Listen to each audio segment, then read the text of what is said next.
sorta like a shaved gorilla, except with horns, a big head, lots of teeth, and harder to kill. Don't get too close, or they'll rip your fragging head off.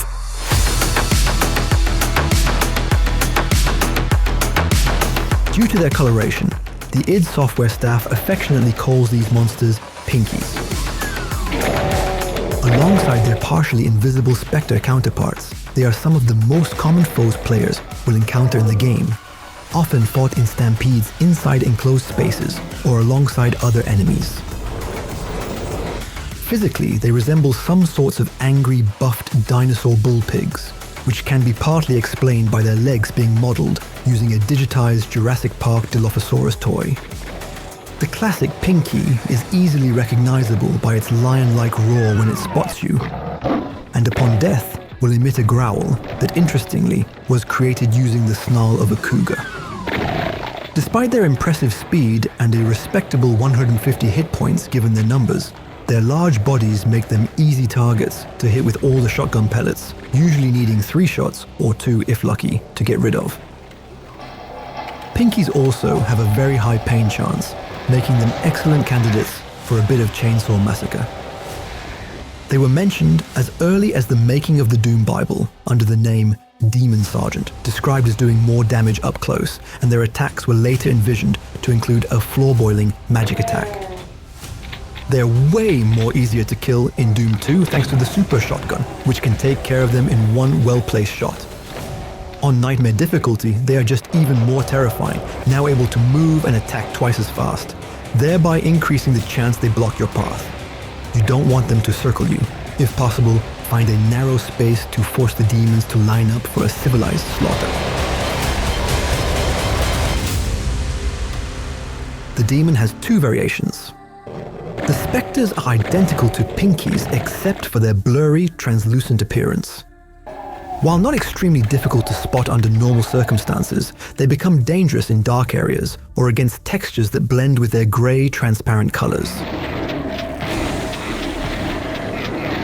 The Doom 64 version is harder to spot due to the game's low lighting, with the translucent effect being smoother and less visible. I did not experience this version when I was younger, but knowing that the classic Spectre scared me, I can't even imagine how creepy the 64 version would have been for kids back then. Another variation appears in the PlayStation and Sega Saturn versions called Nightmare Spectres. These are dark cyan-tinted, more powerful forms of Spectres, with 300 hit points instead of 150. Pinkies are present in all other versions of the game, with most iterations portraying them similarly, although their behavior has changed significantly through the years. The Doom 64 Pinkies are bigger and slightly faster than their classic counterparts.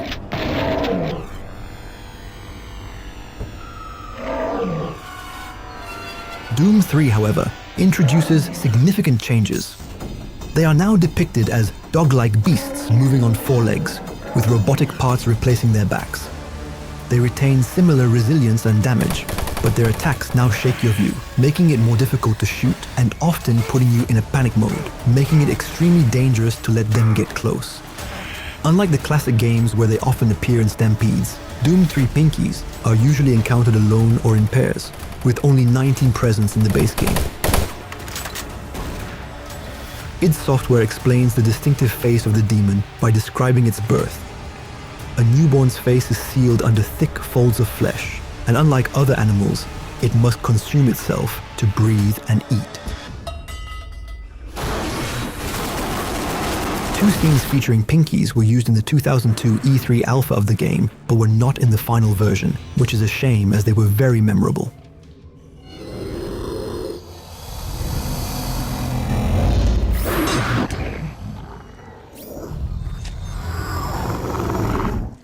The Doom 3 Pinky was also depicted in the 2005 movie, in the iconic first-person scene where Reaper is attacked by the transformed Marcus Pinzerowski, his wheelchair still attached to the demon body.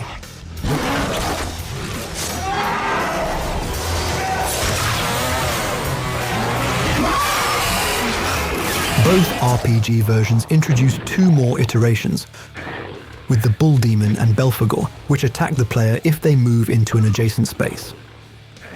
The second RPG title adds an ability to each of the Pinky class monsters, with a charging attack that can knock the player backward a tile. There is also a boss named the Pinkinator, which spawns bull demons while staying back and attacking you by vomiting on you. The 2016 and Eternal versions reintroduced the demon with a look similar from the front, now heavily armored, but with a tail that serves as its weak point. The demon will run toward you in a straight line to ram and follow up with damaging bites. If it hits a wall, it will be stunned for a moment, giving you the chance to go behind it and shoot where it lacks armor.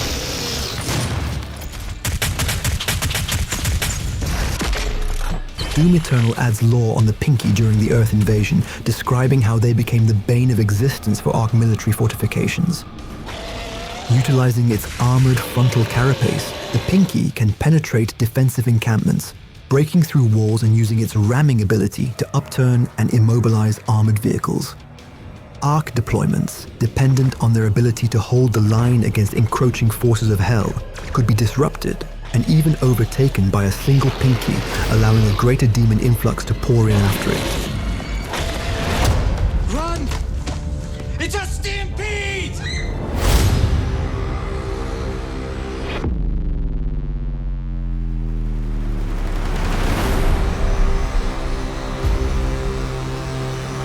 Tough as a dump truck and nearly as big, these Goliaths are the worst things on two legs since Tyrannosaurus Rex.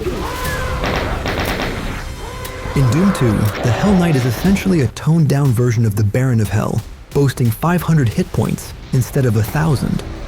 It has the same melee and ranged attacks, slashing up close and hurling green fireballs from afar. Though its attacks are just as deadly, the Hell Knight is distinguished by its different coloration and often appearing in larger numbers or with other enemies. They're quite useful for creating monster infighting, and while they look different, they will not fight with Barons. Rocket, Plasma, or the Super Shotgun is your best bet against them, but if you have a Berserker power-up, you can try to Rocky Balboa the shit out of it in 5 punches. Just be sure to move back before it can hit you. In Doom 64, the Hell Knight may make you panic for a moment, as it appears much earlier in the game and looks very similar to the Baron of Hell. They appear more frequently than in Doom 2, possibly due to the lack of other powerful demons.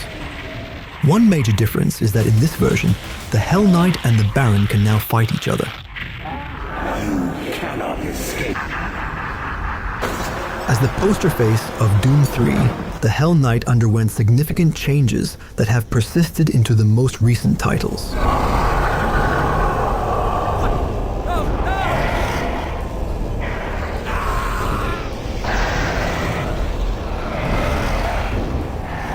Its Minotaur-like appearance was set aside, although it retains its posture and attacks. In Hell, their appearance changes, with their skin now appearing charred and burned, perhaps explained by their time spent in the fiery environment. Its stats, with 900 hit points, are more akin to the classic Baron than the classic Knight, appearing only 26 times in the base game, still more often than the Pinky Demon. Their first appearance is a nod to the first 2 Barons in Doom 1, but they are trickier and more dangerous to fight because of the small area they are encountered in, leaving little space to move and avoid them. Although not described as Hell Knights, the Hell Hunters introduced in Resurrection of Evil look very similar, perhaps explained by them being a different class of elite Hell Knights demons. The Knight was also introduced in the movie, although it looked more like the Hell Hunters, and they seemed to be smaller. They also made them wield a chainsaw. Yeah, Hell Knights, attacking with chainsaws. God, that movie was awesome. Additionally, they didn't seem to throw plasma balls resembling the more recent iterations. Moving forward to Doom 2016 and Eternal, the Knight retains a similar appearance to its Doom 3 incarnation, although smaller, but exhibits much more aggressive behavior. They are described as fearsome beasts, the elite gladiators of the demon horde. Now deprived of ranged attacks, they relentlessly charge at their targets, smashing their massive fists into the ground to create shockwaves that stagger opponents, leaving them open to devastating melee attacks. They also showcase more agility, with their powerful legs allowing them to leap great distances with ease, quickly closing the gap to their enemies. An additional alteration introduced in Eternal is the cybernetically enhanced Dread Knight. It was described as being enhanced with epinephrine regulators, keeping this demon in a constant state of rage-fueled adrenaline, while its endorphin receptors are tuned to respond to the use of its arm-mounted blades. Each kill injects the Dread Knight with a surge of artificial dopamine, finding respite only through the act of killing. The Hell Knight will make a return in Doom: The Dark Ages, with what appears to be similar behaviors. This time, it seems to produce green energy, which might indicate that it will regain its ability to throw plasma balls like in the classic or Doom 3 versions. I am a god, you dull creature, and I will not be bullied by that.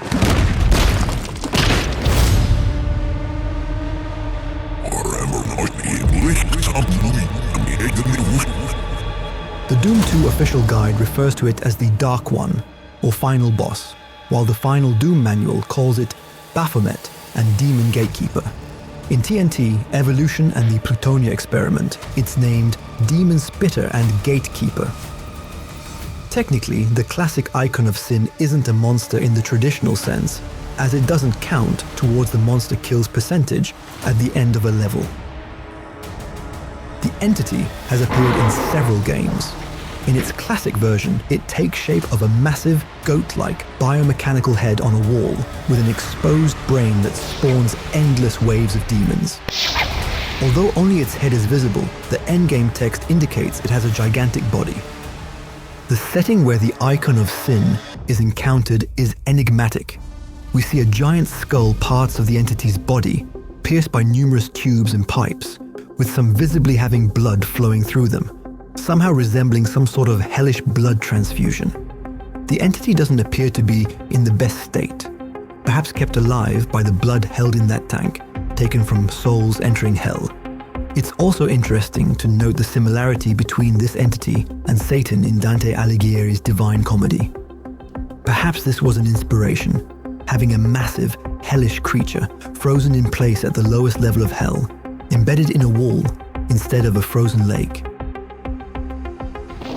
To defeat the Icon of Sin, players must shoot into its exposed brain, a challenging task due to its high placement. The main objective is to ascend a giant staircase, activate a platform, descend, call down the platform, hop on it, and finally shoot into the brain, all this while trying to avoid a flow of projectiles that can knock you off the platform and down in the toxic slime. A monster spawner, an invisible entity in front of the head, launches spawn cubes that generate random demons, except for spider masterminds, cyber demons, or former humans. They can also telefrag any monsters or marines situated at its position upon activating.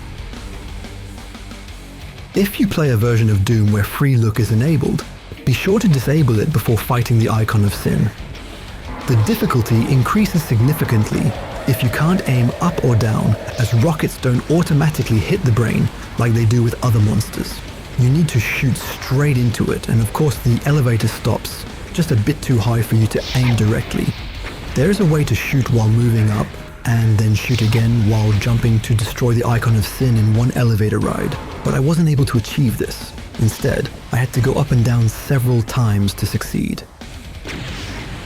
The final boss design originated from a sketch by Adrian Carmack for the original Doom, which became a wall texture and later inspired the ultimate opponent in Doom 2. This image, depicting a goat within a pentagram, is linked to European occult traditions and the demon Baphomet, an archetype of the pagan horned god. Sandy Peterson, who designed several Doom 2 monsters, explained that development constraints led to the Icon of Sin's concept. Unable to create a new boss monster, Peterson opted for a demonic creature on a wall, implemented using textures, inspired by tales of Baphomet worship by the Knights Templar. In Doom 2 RPG, it takes the form of the virtual Icon of Sin. During the game, you encounter an entity named Vios, an AI of demonic origins, and discover that Vios is the brain of the Icon. Throughout the levels, the player will access corrupted terminals and battle Vios. Each time, the battle ends with a choice, Malak or Delete. Choosing Malak will end the fight but make Vios stronger during the final confrontation. Choosing Delete will make you fight it again, but will weaken Vios for the final battle. Now is the time. 2 titans meet, as it was written. In Doom Eternal, the demon makes a triumphant return, fully unleashed from the wall to reveal its true might. Born from the tortured soul of the betrayer's son, the Icon of Sin is resurrected by the Khan Maker after the Doomslayer foils her plan to corrupt Earth with the Hell Priests. She creates a powerful suit of armor for the Icon and attempts to control it through a ritual. However, the Doomslayer destroys the heart of the betrayer's son, breaking the Icon free from all control and sending it on a rampage across Earth.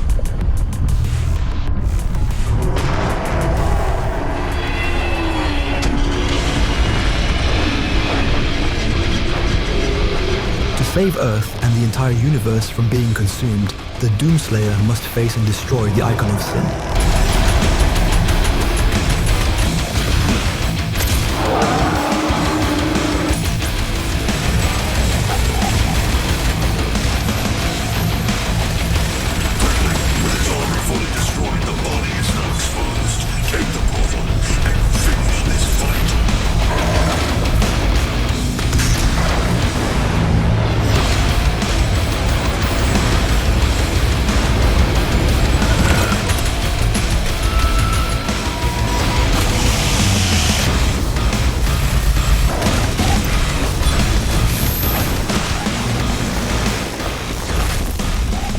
It's also interesting the nod to the Doom 2 version, with the Icon of Sin being defeated by attacking its exposed brain.